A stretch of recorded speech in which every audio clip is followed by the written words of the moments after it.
think we are ready to begin. All right, everybody, welcome to our side of the table, the podcast where we celebrate all things nerdy from independent comics to anime and everything in between. I'm Jay Gervera. The lady in the pink is Robot Ocelot, and the guy down here with the beard is the Runaway Vagabond. And each episode, we will dive into the world of creators, artists, fans, and who bring these stories to life. Whether you're a diehard comic book lover or just discovering your inner geek, this is the place for you. So power up, tune in, and let's get into our side of the table. All right. So we got to start with the the legalities of all of that. So right now we have a special guest today, Bob Carter, the voice of Shao Kahn, is going to be joining us. And yeah, in the meantime, we're just waiting for him to chime in. And we're going to talk about a few things here. First off, how's everybody doing? Huh? Oh, doing all Doing right. okay. Getting ready for Relatively, yeah. MegaCon next week. Okay. Uh, I have nothing to report on. I'm still trying to get my computer completely like finished set up so I can like start doing digital art again. I switched from Microsoft to Ubuntu so I can finally get away from Windows doing bullshit. Uh, I feel you. I feel you. All right, first question. What did we watch this week? I'm Man. getting into solo leveling right now. Well, I'll let Okay. Robot Ocelot start off. Oh, I'm actually like on a slightly different tangent where I'm watching Star Trek Lower Decks. I'm not a Trekkie myself, but it's been like a fun series to take a look at because I don't know, I guess it's sort of like the underdogs of Star Trek shit and just all the adventures they've been Oh, going through. I think the guy, the man, the myth, the legend is here. All right, hold on. Invite. Oh, no. Wrong button, wrong button, wrong button, wrong button.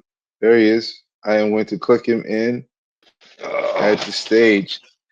Nope. Ladies and gentlemen, the man, the myth, the legend, Bob Carter, the guy right Uh, behind me. Hello. Hey, well, I good guys. greatly appreciate you calling me all that. That's pretty impressive. So Welcome to our side of the table.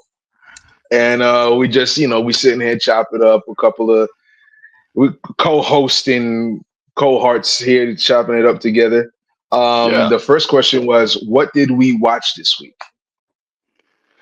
Any new What stuff? did we watch this week? In terms of anything new, anything creative, I'm absolutely hooked on this audio series called Shadow Slave. It's it's amazing sci-fi horror. Right. It's really really well written, and here's the crazy part. Okay. So I'm obviously voice actor, but I'm also a voice director and a studio owner of the neighborhood studio Right. where we help aspiring Right. Right. creatives become working creatives. So Right. Right. I Right. have to deal with the realities of the industry, right? So in terms of AI, in terms of changing industry, in terms of knowing how to use tools and leverage them and that sort of thing. And so last year I had to Right. deal with that fear, that people could try to pirate my voice. So I had to do what I had to do to protect that. And it worked out beautifully. So I'm actually using AI to be independent, to be able to promote my own projects now, to do amazing things. So my new project this year for 2025 is something called Pocket FM. So Pocket FM Okay. is the new hotness. You know how basically every industry is drawing back. Well, Pocket FM Right. is thriving. It's basically these short serialized chapters that, I mean, whether it's cheesy romance, whether it's fantasy, horror, science fiction, action, you've got all these different chapters of audio and I mean some visuals as well, like for like low budget filming. And Right. so Right. from a studio standpoint, I'm planning on using it myself, right? So you know what? Here's a new hotness right now. Okay, I'm going to give you guys like sneak preview. Right. So I'm telling my creatives, I'm dead serious. So this is like a way to monetize your own creativity. So I'm telling my creatives, we've got to learn how to leverage Pocket FM. So what has happened? You got a couple of series that are amazing. There's one that's called My Vampire System. Another one is called Supreme Magus, and then Shadow Slave. So I'm hooked on this one called Shadow Slave. So the concept is, you're a writer. You've got this idea. You're going to use AI to serialize each of your ideas and help you knock out these chapters.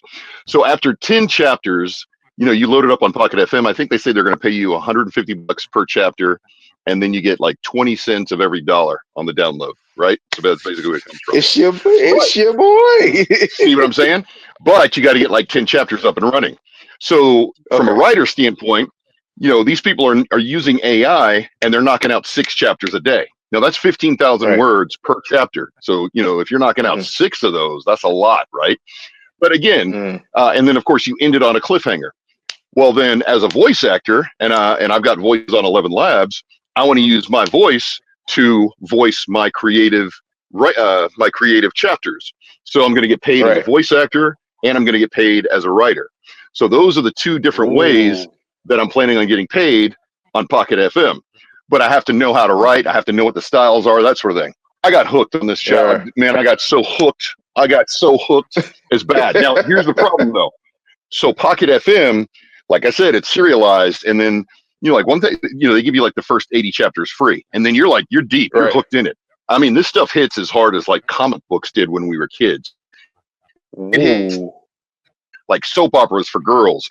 It hit, or you know what? I shouldn't even say that. I shouldn't say it because there's certain people who like soap operas. There's certain people who like wrestling. Just like there's certain people who like every genre. My point is, they've got every genre on this stuff, right? I mean, obviously, I'm hooked on it. Look, I'm broken out in a sweat up until just now. I finished recording a demo for somebody, and in between, as I've been trying to cut and edit, I'm listening to these stupid audio dramas. Man, I'm totally hooked on this thing. So that's what I've been listening to and watching. Let me see. Oh, there's something else. Solo Leveling, Shangri-La Frontiers, Assassination Classroom, and what else? Something else that was pretty good too. But again, man, the whole Pocket FM thing, that got me, right? Because again, I'm looking at it in terms of ways to make money and then ways to teach my students. Right. But then I got hooked on the Shadow Slave one. Because, oh my God, it's intense. There's great action. There's like great horror. The way it's written. Dude, I'm 1,000 chapters in. It starts with chapter 1. I'm 1,000. Right? I haven't even talked about what it's about yet. All right. So it's about this kid who grew up on the outskirts.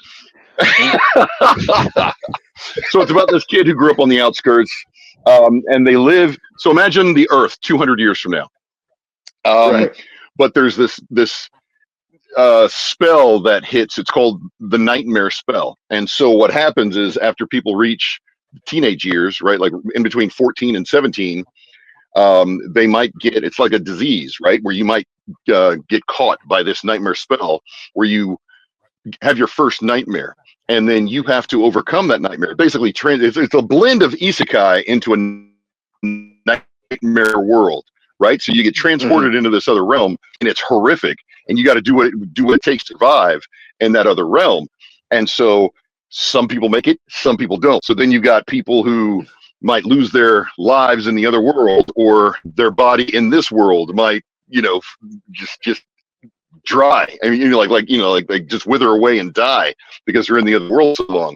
So the concept is, it's an interesting blend of like nightmare isekai, and then once you overcome that first nightmare, you come back as a sleeper or as awakened. You're trying to survive these different nightmares, but you got these portals that have been ripped open into our world, and so you've got these people that are trying to fight against the nightmares. So it's about this guy named Sunless and his journey from this little street rat living in the outskirts, you know what I mean, to where he becomes incredibly powerful. And then, but the thing is, it's got a blend of like Empire Strikes Back and Avengers Infinity War as well, where the good guys lose, you know what I mean? It just makes your heart ache, and just like, I'm broken out in a sweat right now. I'm like, this is insane. So I'm totally hooked on this storyline. I'm going to incorporate some of it into my game. I run D&D, so I'm going to incorporate some of it into my campaigns. I'm hooked, man. There's three series.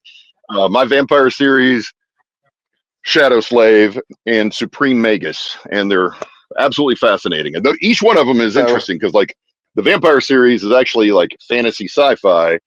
Shadow Slave is sci-fi horror, and then Supreme Magus is like fantasy horror. So it's some pretty good. Now here's the crazy part. So again, these people are using a blend of AI to help them write. So it's expediting their abilities, right? It's still them, but they're using it to as a catalyst to help them write faster. And so they're able to crank out these chapters. See what I'm saying? So these people are cranking out these chapters and they're hooked. Now here's the cool part. It's booming all over the world. So this is an opportunity for us as creatives, as independents, as young generational creatives, where we can get in on this and we can actually make some money before other people start controlling it. And right? I mean, so that's why it's a big deal. And I'm very excited about this. So from a studio owner standpoint and from a creative standpoint, yes. And you especially, you definitely need to. Yeah, I'm in, boss. I'm in. Like, for those, I mean, you're a comic book creator. You know what I mean? You're a comic. Yeah, I mean, you've built a great world. You got great original IP. You know, like your intellectual property. It's all yours. So yeah, you definitely need to capitalize on this. Definitely will. Definitely will. All right. Anyway, so, I'm sorry, guys. I'm nerding out. No, no worries. No, it's fine. I love nerding out. It's all good. All right. So for those who hold on, for those who don't know, Bob Carter. Yeah, for those who don't know, who's Bob Carter? Yeah. Yeah, for those who don't know who Bob Carter I'd be a legend if I was dead. I'm a working voice actor. How about that? He is a legend in the game. He is actually the voice of Shao Kahn. Hey, Vag, play the clip for me real quick. All right, let me pull it up. So we pull it up on YouTube. We got a clip of we got a audio clip real quick. I'm just waiting for him to put it up so I can show him what's up and down. All right. So for those who don't, bring it to stage. Yeah, I brought it to stage. So for those who don't know, if you're a fan of Mortal Kombat, we're waiting for it to get there. We're just like waiting for it to get there. MK9, MK1. You gotta make sure it's MK9. So MK9, you didn't do. Yeah, I'm pretty sure. Like, this is 11. No, MK9. So they used me for MK9. I'm Shao Kahn. I'm Baraka. I'm Balrog in Street Fighter. So I'm also Black Adam in Multiverses. If you're into anime, I'm Bojack and Shinron and Dragon Ball. Right. Shinron. So Vag, pull up MK. Pull up. Wait, Shenron? I didn't know that part. Pull up. Shenron. Shenron, the 1-star dragon, before he eats the other Dragon Balls. You know what? You guys can get this in post. You can get this in the post edit, in the post production. That's dope. Okay, so some of the key points of conversation that I have put up here.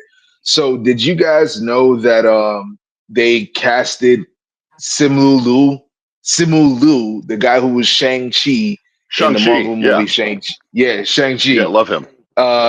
He's gonna be in Invincible season 3. That's cool. That's very cool. That's really, really cool. Not know really, that. really cool. I like Simu Liu. I like him. You know, he's got range. He's another working actor, and that's the interesting thing. You know what I mean? Right. We have to remember, as creatives, you can go your entire career and never get discovered. You can be a successful working creative and working actor and never hit it big, right? So I mean, this guy was doing everything from print ads that are now in oh my gosh, who's the company? Like when you get when you buy the print ads. Oh my gosh, what's it called? Not Sperry. There's more than one. But it's basically but when you when you want to buy the rights for just generic pictures, he's been featured. God, oh my God! Now that he said it, now it won't come to my brain. Right, but he's been featured in several of those ads, right? Because again, he was like one of those generic, just like a generic actor. So he's done commercials, corporate narration, little stuff. And then, obviously you want to be able to do fun, interesting series. And so I don't know if you guys have seen it on Netflix, Kim's Convenience Store. Kim's Convenience but Shop. I It's will. I funny. I've will. watched a few episodes of it, and it's actually pretty chill. It's a pretty chill It show. is, right? So it's a solid Uh, family rom-com. You know what I Mhm. mean? It's like right. it's a solid family rom-com. And so, he's got comedic ability, but then obviously he's got physical capability as a martial artist. I mean, dude, I love Uh, Shang-Chi. I'm about to say he did his thing Like, in that movie. Like, come on. Yeah. pack that up. Yes. Yep. And then don't forget that sci-fi movie that he did with J-Lo last year. Remember that? Atlas? Yes, You don't remember Atlas. that? Yes. It No, was no, Atlas, right? I Yeah. saw it. I saw it. It was Yeah. Atlas. It was Atlas. It was Yeah. pretty good. Yeah. That It was was pretty good. good. Yeah, it was good. I enjoyed it. So I enjoy Simu Liu all the way through. So if he's going to be in Invincibles, yeah, I'm all Yeah. about it, man. Invincibles, great. Cool. Other point of news: Henry Cavill just announced that he will be casted in the World War Hulk movie as Oh, Wolverine. really? It's official. Yeah, yeah. He just announced it the other Wow. day. I sat there like, bro, you went from being Whoa. Superman to Wolverine. You just To gonna stay Wolverine. iconic. You're just gonna stay iconic. Wow. No kidding. Those are some hot Vag, shots. did you get all that? That's a big deal. Hey, I'll tell you what, man. I love Yeah. World War Hulk. Am I Oh, go lagging? I'm ahead. sorry. You got me? It's No. You're not like no. You good. You good. Good. World War Hulk. That's a dope one. Uh, other news. All right. I won't be able to play the video. I'm sorry. No, don't worry. No, don't worry about it. Don't worry about it. I mean, so in other news, guess who got arrested? Since we're speaking about Superman, guess who got arrested for DUI in California? I don't know. There are several people who played Superman. I'm not good at this anymore. Smallville's Tom Welling. Is Bob still there? See, Bob, you with there's us? so many Superman I can't keep up anymore. I think he's I frozen think. out. Well, Yeah, he's frozen out a little bit. yeah, We'll just about that. continue. He was supposed to be at the meetup on MegaCon, so people have been wondering if he's still going to make it. I don't know. About to say like Smallville might have to just chill out. Oh, he gone. Oh, he's back. Hold on, add him back in. I think he You see me? experienced technical difficulties. Yeah, we got you. Okay, there we go. All right, There good we deal. go. Yeah, Yeah. I guess we're So both Sorry on about that. technical difficulties right now. Hey, it makes for a good show. So we were just talking about since we're talking about Superman. It turns out that Smallville lead Tom Welling was arrested for DUI in California. And did he disappear again? I think he did. No, he's frozen for a second. Give it a second. No problem. Yeah. That was me. I was switching my Wi-Fi. So again, as a working voice actor who does a lot of remotes, I have 3 different Wi-Fi networks. So when one is messing up, I'll go to the backup. So All yeah, I right. had that. you I can't had afford that. to I have bad probably didn't steal internet. that So idea from you. That's I right. highly Decent, recommend it. yeah, So decent. yeah, in all seriousness, listen, I tell this to everybody. Look, I'm about to drop some pearls for you guys. All right, so you got to have your Right, I'm Xfinity or your listening. Google or your whatever. Okay, your backup then needs to be T-Mobile. You know that T-Mobile Wi-Fi that you can just get for $5G and $50 a month or whatever it is. Okay, and then your Right. third one is going to be your cell phone for the hotspot in case just everything goes down. But Yeah. between those 3, Right. that's what you got to do. All right. Right. Fair enough. I've been looking Fair at enough. Starlink because I'm in the middle of the woods. Jordan has been No, to my well, spot. you could, but don't support Elon. So go with Windstream Yeah, that's true. instead. Yeah. Go with Yo, my Windstream man and go with outright T-Mobile. My man outright said, "Do not support Come on, man. Elon." Come Bro, on, man. He went he's crazy. Well, the funny He thing went is, crazy. isn't He's now T-Mobile's trying to add Starlink to T-Mobile now too. Oh, don't that's tell me that. unfortunate. Yeah, I used to love Hey, Starlink. I was all about it. I thought it was a great thing. You know what? To his credit, Elon Musk is really good at buying companies And then and like buying successful companies. Okay, but the problem is he steals all the credit for what these other very smart people do. yeah, that does bother So me a lot. Same with the yeah, Tesla thing. Exactly. You know, it wasn't Elon that created Tesla. You know, he bought it from people Right. and then drove them out. And then, you know, I mean, even look, man, he even cheats as a gamer. You know what I mean? He's paying Oh people to yeah, play as that's his gamer right. That handle. What kind of happened. It was Yeah, the what kind whole of thing. little I bitchy know. thing is that? So You know what I mean? Come on. I'm on. That's so weak. I'm on. That's so weak. I am That's so on. weak and small minded. Yeah, I am That's on tiny. Twitter. And then That's I TDE. know. Yeah, it's So bad. he That's that goes. tiny D energy. He took off the I'm about to get crushed because this Luke. guy's a billionaire, but it's okay. Yes, I No, know. no, no. So I'm on Twitter myself, and I guess Oh, Asmongold was I got the off of it. guy that. Yeah, I got off of it.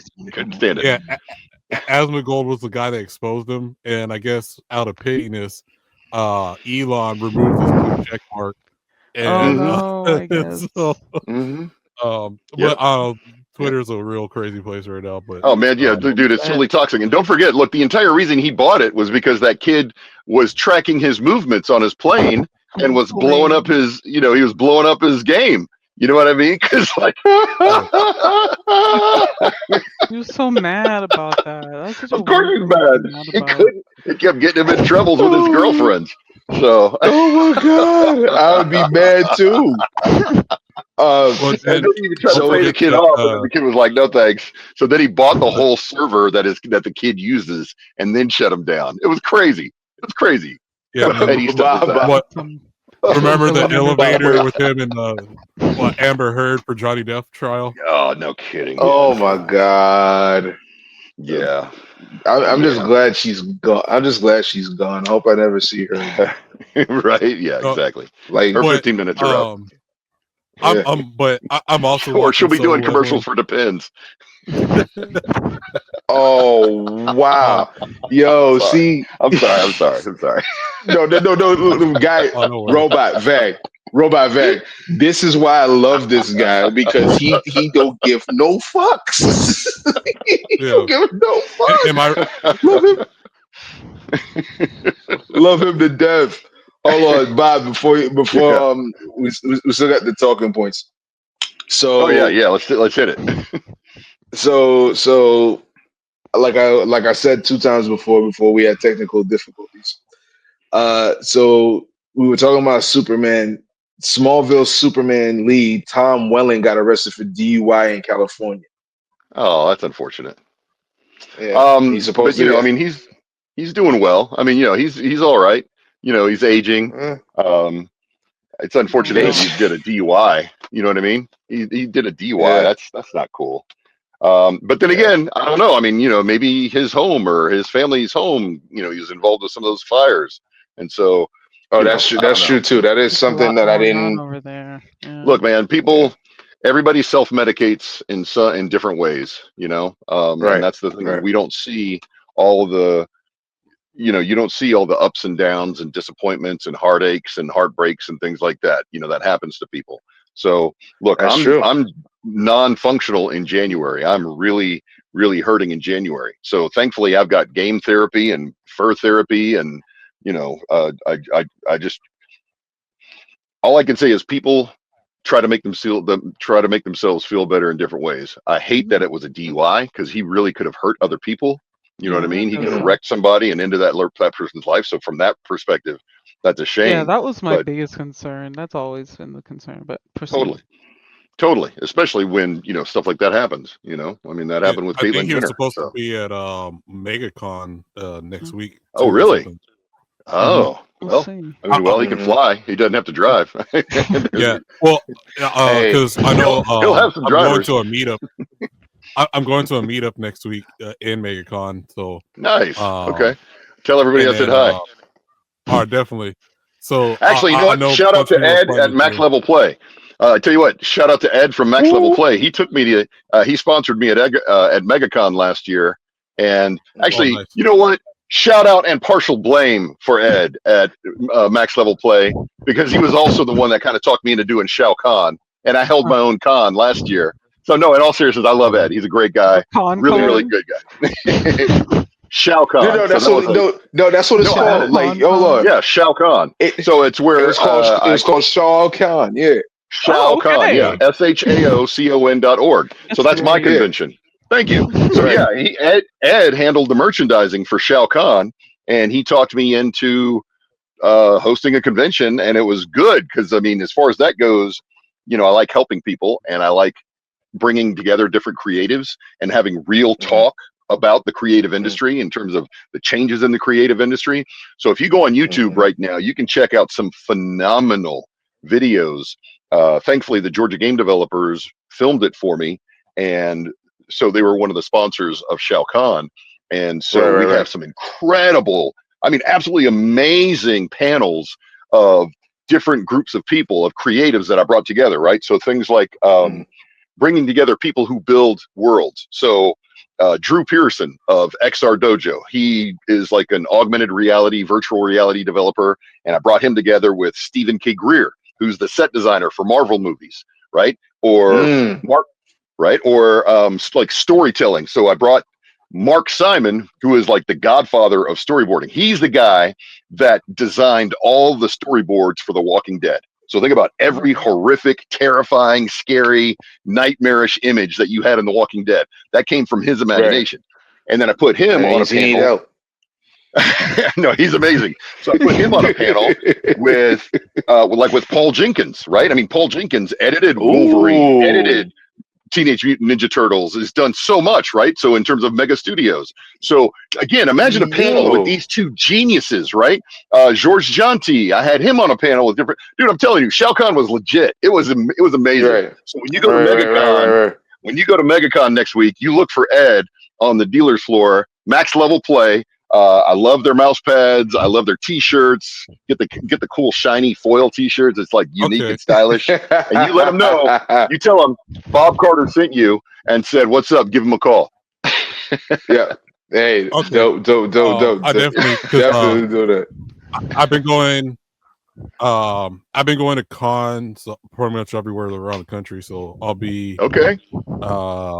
Well, my favorite ones are in Georgia now, since I'm originally from San Diego, California. And then, I was born in San Diego. I grew up going to San Diego Comic-Con. Oh, nice. I'm Southeast. So okay. But but I grew up going to San Diego Comic-Con, and then when I came here to Georgia, I went to my cons here. I like the Georgia Con. Yeah. Oh, you mean Dragon Con, MomoCon, AWA, and Shao Kahn. Those are the big four now. Oh, and now we got Nerdy Gras. So Nerdy Gras is happening the last weekend of February. And then there's also Atlanta Sci-Fi Expo that's happening the Ides of March, the 14th, 15th, and 16th. You guys can go see your boy Jordan up here. He's going to be on some panels. He's going to be selling merchandise. So that's at North Lake Mall. That one's free. So that'll be great. Yeah. That's sponsored by Challenges and Discover the Cab. Vag is going to be right there with me. He ain't got no choice. I do want to ask you, what is your favorite con that you've been to so far? Dragon Con. There's no question. Dragon Con, man. Are you kidding me? Yeah. It's amazing. I've been telling Jordan to come to Dragon Con. It's nerd Mardi Gras. You've never been? Fun. 5 buildings. Wait. You've never been to Dragon Con. That's our con. That's the biggest con in Georgia for generations. We had this conversation already. You're right. We did. And I forgot because I tried to block it out. I was trying to block it out because I was like, that can't be right. It's got to be like a glitch. It's a glitch in the Matrix. It can't be. This guy can't be this cool and be this flawed. And look, the timeline. I had to get Jordan to come up. I had to get him out to spoken like somebody that likes Batman. I was like, oh man, you gotta call him MomoCon. Like, oh yeah, MomoCon's amazing as well. So Dragon Con is incredible because that's the one that grew up organically, right? I mean, and that's no matter what your fandom, it's there. It's amazing. That's just And then so it's Nerdy Gras, like you said. It's Labor Day weekend. It is an amazing escape from reality. You know what I mean? Because you can just be yourself and do your thing. It is absolutely one of my favorite experiences in the world. Dragon Con and the Olympics. It's like everybody can come together and just be. Because in Labor Day weekend in Atlanta, you got everything from NASCAR weekend, ACC, SEC kickoff, the Literary World Festival in Decatur, Black Gay Pride, what else? Football, the Braves, the Falcons. everything is coming together in Atlanta for craziness, right? And then and even back in the day, you even had Freaknik. I mean, it was all like, I mean, it was crazy, and you would see things you would never see anywhere else. Man, one of my favorite memories is Darth Vader standing on a street corner, and one of the big major law offices like King and Spalding got out on a Friday afternoon at 5 o'clock. So there's Darth Vader standing on the street corner waiting for the light to change, surrounded by this sea of attorneys, right? Like it's like whole legal team, and they're all like, but it looks like Darth Vader going, like about to use the dark side to go sue somebody. And so, I mean, it was just hilarious stuff. You'll see people of all different walks of life, like cosplaying, all different ages, all different colors, everybody coming together, because that's the best part of Atlanta, right? Like we got so many different styles and types of people that are into different things, and everybody comes together, and it's all positive. It's all having a good time and just, doing you. Now, the cool part is that all these nieces and nephews of everybody that was going to Dragon Con watched their aunts and uncles making their cosplay and getting their gear on, and then they helped their nieces and nephews. But then they took it to the next level with the cosplay, because the cosplay at MomoCon is even more amazing than the cosplay. Dude, it's you're like the cosplay to people. Dude, look, when you're seeing stuff that makes mechanized Iron Man look like last year, you know what I mean? Like when you're seeing like people like Archangel wings, they're like popping out and extending, and like have like an individual. Yes. Listen, big shout out to Marcus Williams, because when I got there, I could not believe what I was seeing. I saw things that I'm like, how do you not work on movie sets with the talent that you have? With this, you see what I'm saying? I'm like, are you kidding me right now? Cosplays. Oh, totally. That same one that I saw you at MomoCon. That same one that I saw you at MomoCon. Mm-hmm. You remember what I'm talking about, Bob? We're talking about the costume. No, I mean, I saw you at. You remember I saw you. I mentioned, I saw you came up to the table. Right? We were talking about it. I was telling you about Shao Kahn. But we were talking about the cosplay. We were talking about the cosplay and how amazing it was. Yeah, it was crazy, man. It was crazy. Yeah, it was crazy. That's where MomoCon and AWA absolutely shine, right? I mean, because again, it's that next generation, next level type stuff. And then that's where Shao Kahn was coming up, because I was having Shao Kahn Halloween weekend, because AWA moved from Halloween weekend to December, and they gave us permission to have a good time for Halloween weekend. And then that way you get people who are into Halloween that haven't done conventions. And then since I'm already trying to imagine Dragon Con with more of a purpose, right? With more of a networking, like, creatives helping creatives purpose. That's what Shao Kahn was supposed to be about. You know what I mean? That's what it's about. Like trying to bring together, because I want more of that. I want to do, again, it's motivate, educate, and empower. Like that's my formula for life, for everything. So I want people having a good time, but I also want to make sure that I'm able to help them by getting them introduced to the people who can cast them, or the people who can hire them, or the people who can work for them. So I was really proud of the way that I was able to bring aspiring creatives together and working creatives together. So anyway, that's awesome. Back to conventions. Thank you. So Wolverine, and also Warhammer, because Cavill's a huge Warhammer guy, which you got to have money to play Warhammer, dude. Warhammer is expensive. Warhammer is like Magic the Gathering expensive. All right, and I just can't say that's too rich for my blood. I'm like, exactly. I'm good. Obviously people paint the figures and stuff, and then I'm like, I do Gunpla, and I spent a lot of money on that already. And plus, I do play Magic as well. I was like, but see, I want to get into like Magic, Yu-Gi-Oh, all the card games are expensive. So I do. So my passions are D&D. Actually, anything tabletop role playing games. I'm all about collaborative. More about that. Oh yeah. Oh, please D&D, ask me anything. Like, there's a lot of voice actors I noticed that have been taken into D&D, and I think that's pretty cool because it makes it more exciting to listen to. Like, are you DM most of the time, or do you just are a player character? Both, actually. Most of the time I'm a DM, because I run different types of campaigns and things like that. But actually, on YouTube, let me go ahead and plug in my guys over at Big Bad Dungeon. Thank you. So I get to play on Big Bad Dungeon. And so we've got a great team of people, some of the literally the greatest actors in the world, and gamers in the world. And so we have a really great group of people who are playing and running games. David Haddad, one of the most creative people I've ever met and known and have the pleasure to call my friend, my great friend, Trevor Garner, Keith Brooks, Josh Terrell, Kaylee Kehoe, May Manning, who am I forgetting? It's crazy because I know these names, and then I'm like, yo, he's dropping some names on this podcast today. Yes. Like, this is dope. I used to watch Vin Diesel play on Geek and Sundry. Yes. And he would get all into character, and I was like, oh, man, totally. amazing. Same here, man. Same here. So speaking of getting all into character, Jordan will tell you, I'm in character. We'll cover that in a little bit. Yeah, we'll cover that in a little bit. We'll get to that in a little bit, Jordan. Don't worry. We gotta come back to that. Hold on for a second. Absolutely. If either of you laugh at me, we're done being friends. Okay? No. You want them to laugh at you. We're going to expand your comfort zone. You're going to be confident. All right? You're going to be confident in your ability, because what we're doing is special, Jordan. See, now you're about to make us transition into that right now. But I want to let you know something. No. Yes, sir. What you're doing is you're showing it's okay for other people to play. You're showing it's okay for other people to be less than perfect.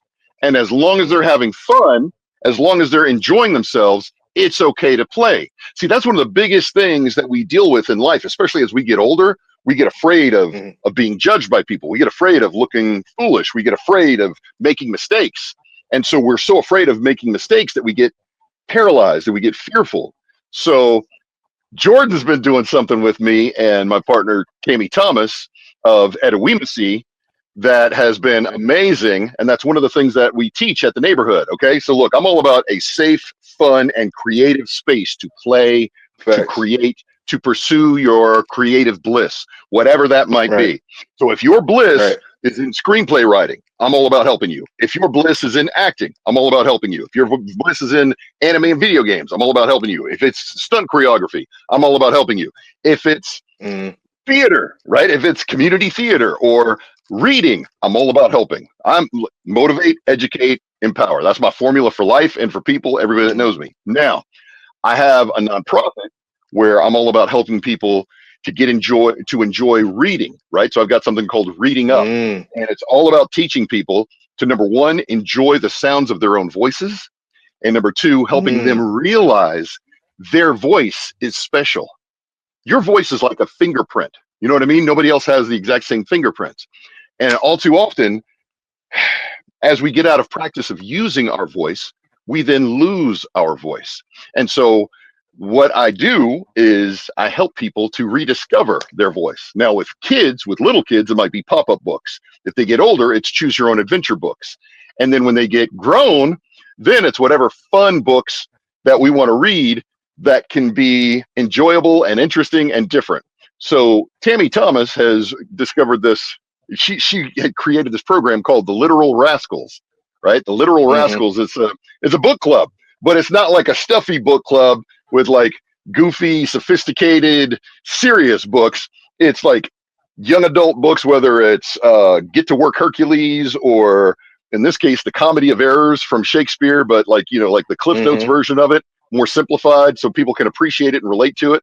So Jordan and I were reading in the Comedy of Errors, and we have a good time, whether it's cosplay, whether it's props, whether it's whatever, because you never know when you got to have your sword and you got to be ready to break it out.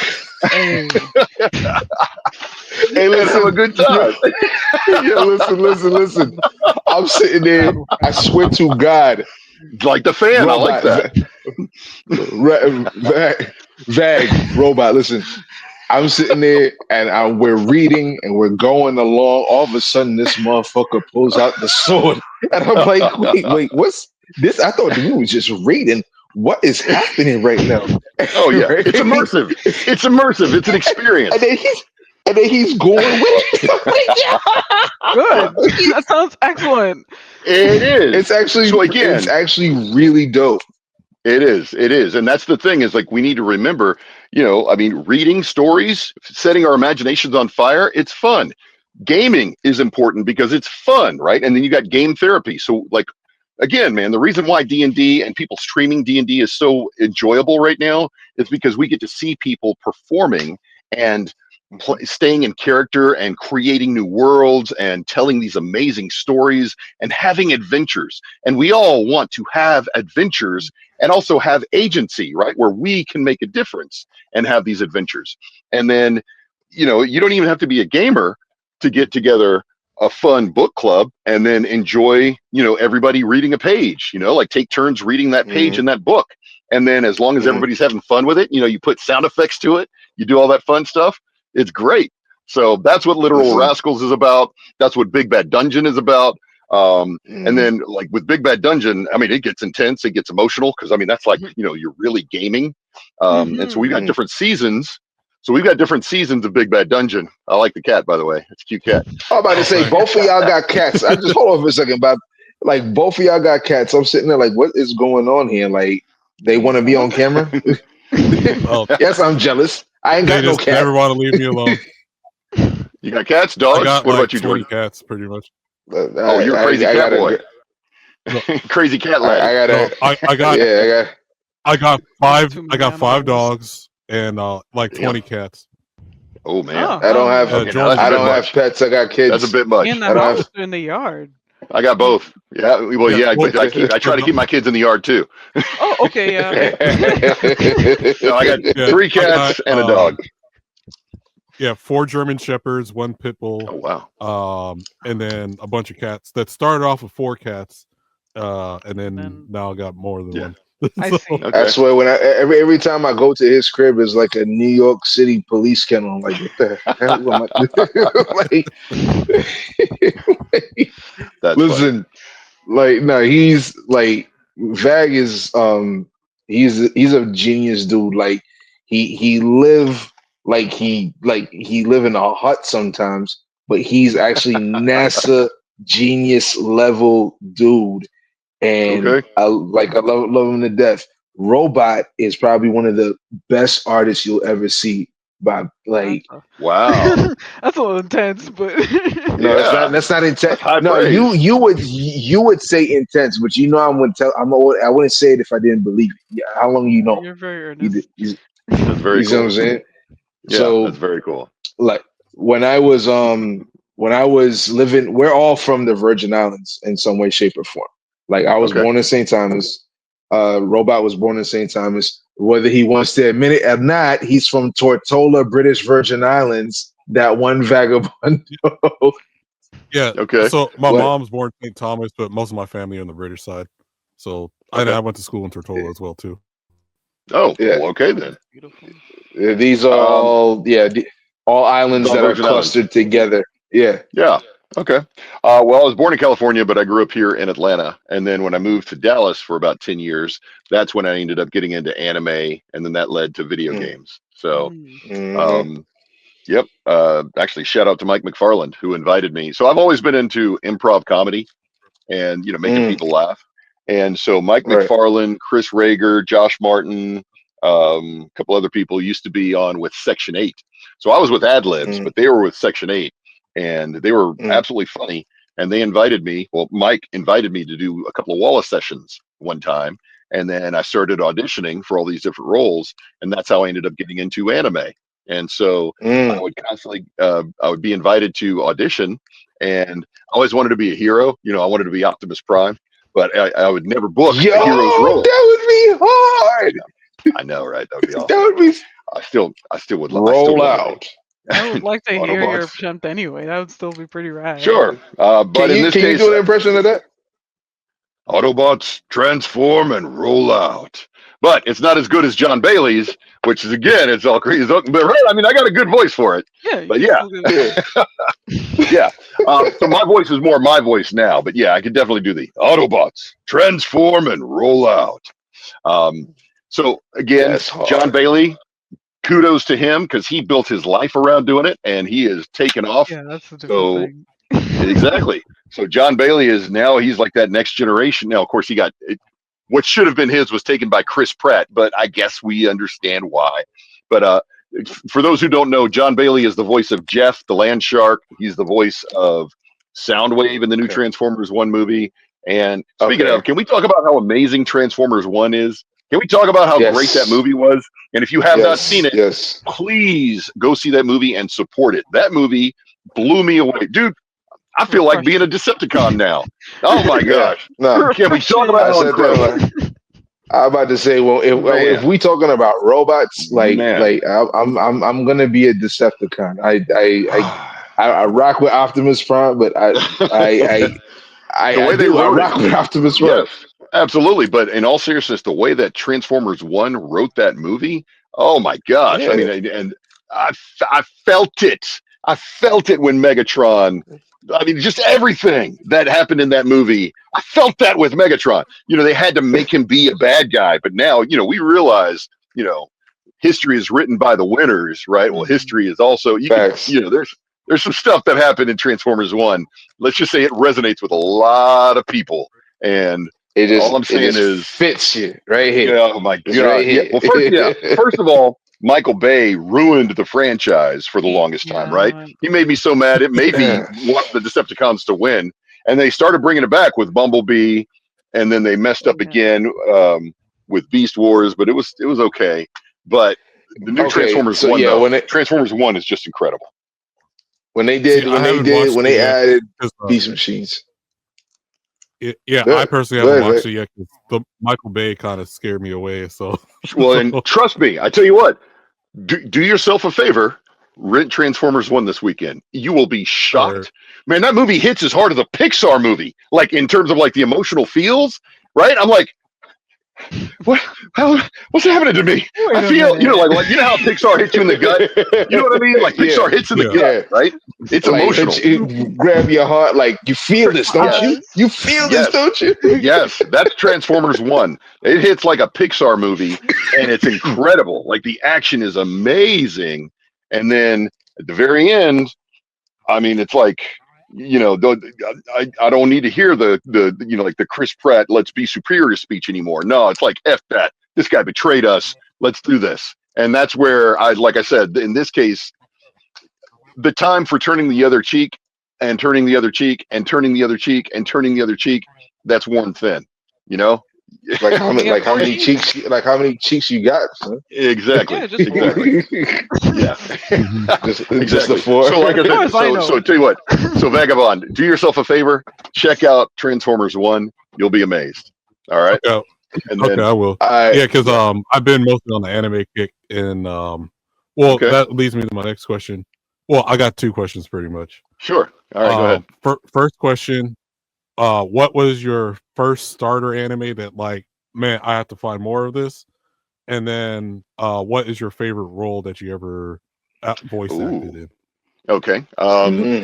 So when it comes to anime, well, I mean, my first one that I was ever into was G-Force back in the day, and then Robotech when I was in middle school. High school. Classic. Yeah. So I mean, I'm anime. I'm OG anime.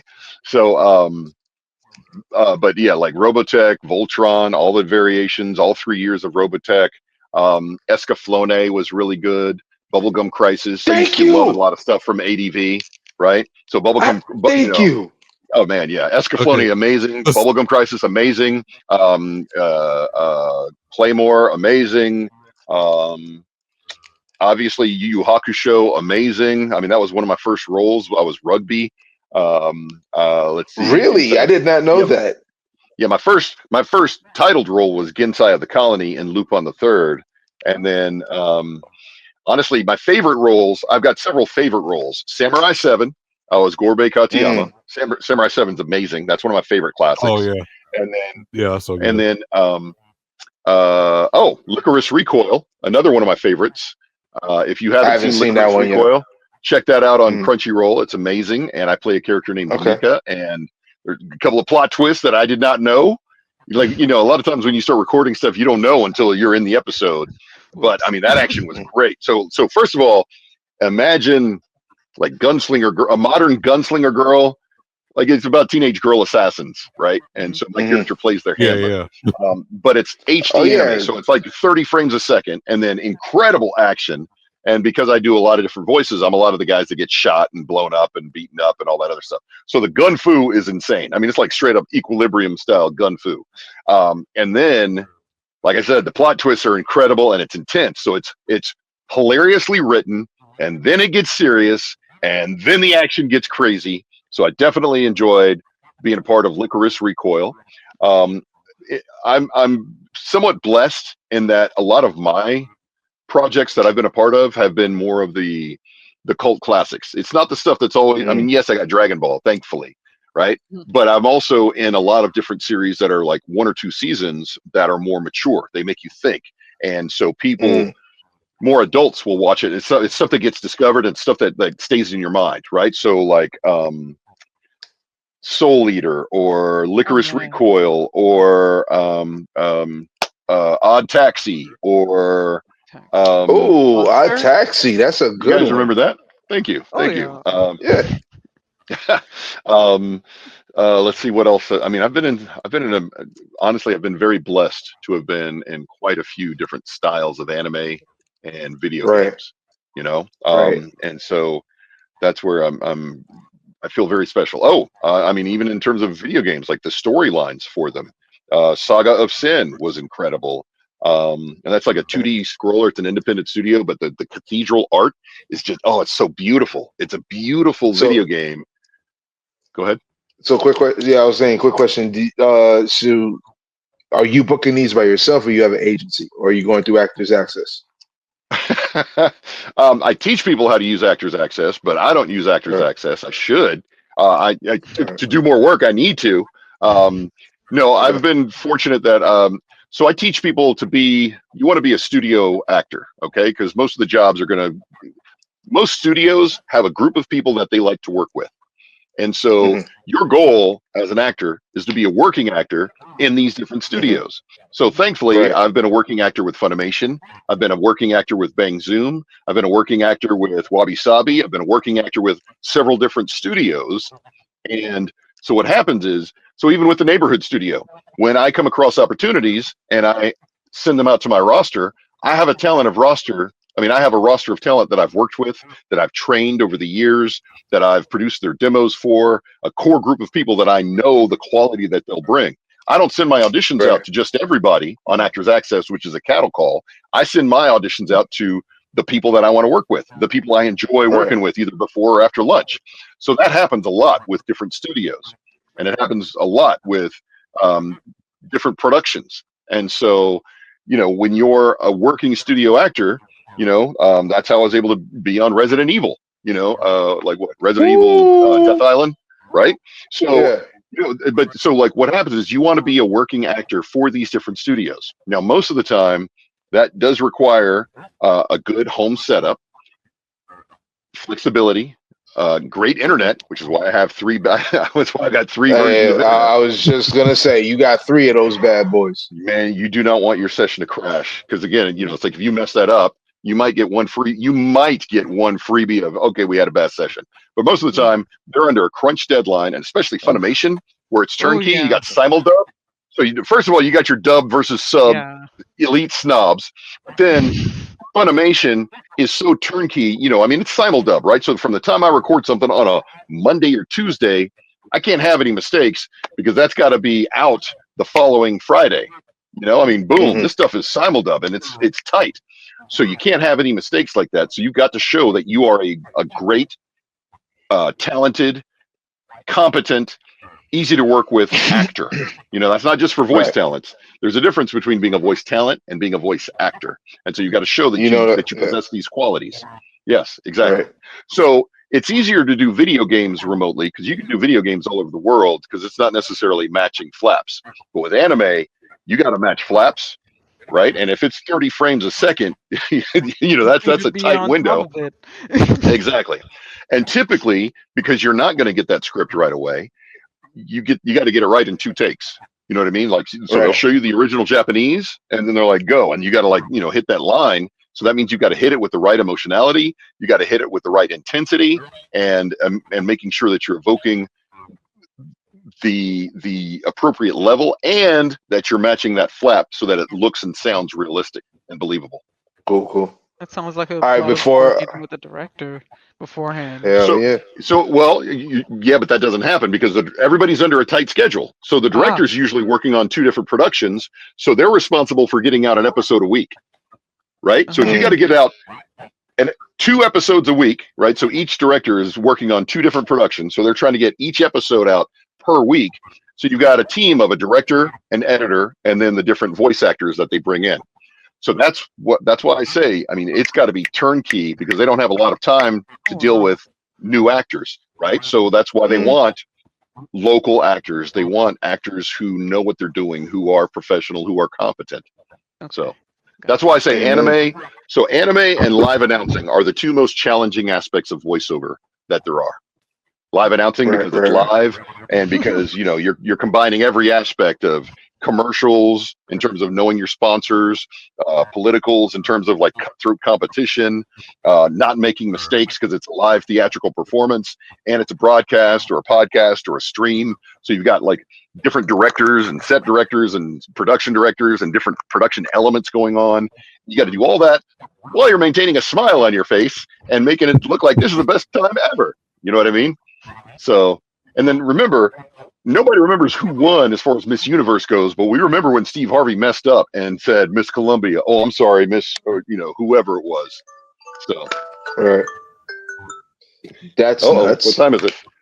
What time is that? It's 4 o'clock. That's an alarm that I have set. So, we're about to wrap up everything, Bob. So, do me a favor, talk about your studio real quick. The times it's open, and everything like that. Absolutely. So the Neighborhood Studio, we help aspiring creatives become working creatives, and I'm excited to be partnering up with Tony Cade at Challenges Games and Comics, and Dan Flores, another brilliant artist illustrator, along with Jordan, who's always in there as well. You already know it's your boy. Yeah, but feel free to, if you're interested in voiceover and all things creative, because I do all things audio, all things creative, then feel free to look up neighborhoodstudioatlanta.com. neighborhoodstudioatlanta.com. Feel free to look up Big Bad Dungeon on YouTube. Big Bad Dungeon on YouTube. You can catch our streams. It's like Critical Role, but for people who are busy. So like it's compressed to an hour and a half. And then we've also got, you can also look up the Literal Rascals, which is hilarious because it's not perfect. Literal Rascals is specifically flawed because we want people to realize it's okay to not be perfect. It's all about just encouraging people to have fun, and you're never too old to have fun. You never have to be too perfect to have fun. You don't have to be a good reader to have fun and want to read. We got people who can't read and that are reading. As long as you're having a good time, that's what we want. And so that's the most important thing. So check out Literal Rascals. And then, of course, feel free to look up all my credits on IMDb and then watch them on Crunchyroll. So feel free to do that, or Funimation or Netflix or whatever. I'm Eden Zero on Netflix. That's another good one that's really enjoyable to watch. What else? I've got, I mean, if you're into video games, Black Adam for Multiverses, you'll win with me. I see you're also on Psychopath. Zero. Yeah. You said you pulled up on Psychopath. Yeah. Thank you. So, feel free. Hey, look, you can call me. You can text me. I'm around. You Google me. I'm around. You can find me. Don't start none. Won't be none. But yeah, you can find me. So big, like Bob Carter, you are, like I said, you my guy. I look up to you, my dude. Like you're definitely somebody that I hold at the pinnacle because you see what I'm saying. You're definitely one of the great ones. Robot, you got anything for Bob? If you don't mind, can you do the famous Shao Kahn laugh for us? Yes. So, okay, funny story about Shao Kahn. All right, we'll finish it with this. All right. Of course. So when I did the character of Shao Kahn, I knew I needed to really bring the highest level of antagonism that I could bring. Okay. So growing up, you know how you got a best friend or a brother or a cousin or somebody that you talk trash to, that you cannot say things publicly that you say to that person when you guys are playing video games against each other, right? Absolutely. Okay. Oh yeah. So for me, you know what I'm talking about, right? So for me, that person was Bill. He's up in Buffalo these days. But Bill and I had been playing video games. I mean, we grew up playing video games. We were playing Soul Calibur one weekend at my place, and you know how like one of you, most of the time you're equal, and then when one of you gets better, suddenly you just start destroying the other person and dominating them, right? So I had leveled up my game in Soul Calibur, and I had been crushing Bill, crushing him. 12 matches to none, okay? 12 to none. So the 13th match, I'm playing Lee Long, knock him off the raft into the river with the nunchucks, right? It's like that slow motion. And then, of course, you suck, right? I mean, I said it was personal, right? It was in his face. I mean, he got so mad. He took my PlayStation controller and smashed it into the floor, a carpeted floor, and shattered it. So again, you remember that scene in One Punch Man when King gets so mad, or like when One Punch Man gets so mad because King is destroying him? Okay, so we did it first. So that happened, and Bill got so mad at me, right? I was like, okay, I knew that was a bit much. But here's the funniest part. So when I get the Shao Kahn role, I was like, I need to bring that level of antagonism. So there are actually a lot of inside lines in that game to my best friends. So like with that one, it's official. You suck. Right? That was to Bill. Oh my God. Every time he heard it, it drove him crazy. Imagine, right? So, but that level of antagonism, and then here's the cool part. So with that game, bringing back Mortal Kombat, they didn't cheat that character. That is ultimate boss level. Professional players to this day train on MK9 because they made that boss so hard that when you play that character, when you're playing against Shao Kahn, it makes you a better player. You can't just one button beat that, right? You got to like master an entire set of character skills for whatever character you're playing. And so it makes your overall fighting ability better. So the world's best players train on MK9, right? And they're training on hard mode. And so like when you legitimately beat Shao Kahn, it's a life level achievement.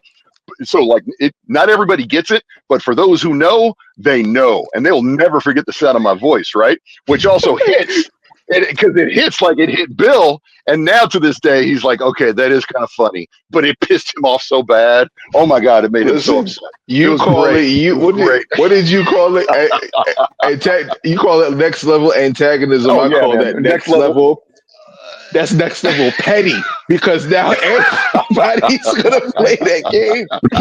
Everybody around America is playing that game. And look, that makes you a better player. It makes gamers better. Okay. So it's not petty. It makes you a better player. And so when you finally achieve that victory, you're going to feel that for the rest of your life. You know what I mean? It's like when you beat the gauntlet on Halo. It's like when you beat Doom, the final boss battle. It's like, I mean, there are certain moments. Again, learning how to chain the 10-punch combo with Balrog. I knew when I was throwing those punches, like the force that I had in front of that microphone, I was like, if somebody can hit this 10-punch chain combo, it'll be amazing. It'll be unstoppable. And that's when, again, professional gamers, once they were able to chain that 10-punch combo, that would take people down to like 80%. It would take away 80 to 90% of their health like that. And so people started using it. Now, then they started learning about the combo breakers and stuff like that. But again, the players that I have been, so remember, the greater the villain, the greater the good must rise to overcome that villain. So if I could be the greatest villain that I am, then the hero that has to rise and overcome that villain will feel that much better, which also makes us think in today's day and age, not to get political, but in terms of reality, right? If somebody is being the best villain that they can be, if they're being a villain, then we have to take action, and we have to actively rise and level up and become the best hero that we can be and do the best good that we can do in order to overcome that villainy. Just a reminder. That's what I want to leave everybody with. Listen, wise words from Bob Carter. Covey Entertainment Universe presents Our Side of the Table. Myself, Gervera, Robot Ocelot, and the Runaway Vagabond. And Bob, you are welcome back on this show anytime. We love you, bro. You know what I mean? And because I ain't gonna front, like, yo, am I wrong, guys? Did we not enjoy that? That was dope as hell. All right. Well, when you bring me back for part 2, we're going to talk about some realness that needs to happen. Because Vag, you and Robot need to help me bring Jay to the light, because I don't understand how he's possibly thinking that Batman is a good hero, because Batman's a villain. Oh God in heaven! Listen, okay, we're not doing this. No, hold on. No. He trapped y'all. We gotta wrap this up. We gotta wrap this up, man. We'll the next time we'll talk about it. I like Batman, but see, that's why I like Wolverine better. Because Wolverine actually kills people. Bag. It's not only that. But Batman's a villain. Batman is a villain. Look, let's be real. This goddamn podcast. I'm ending this goddamn podcast. You have a good day, Bob Carter. I will call you later. This is done. We are done here. Right. Bye-bye. Oh my God. This guy. Hold on, let me end this thing. Y'all some motherfuckers.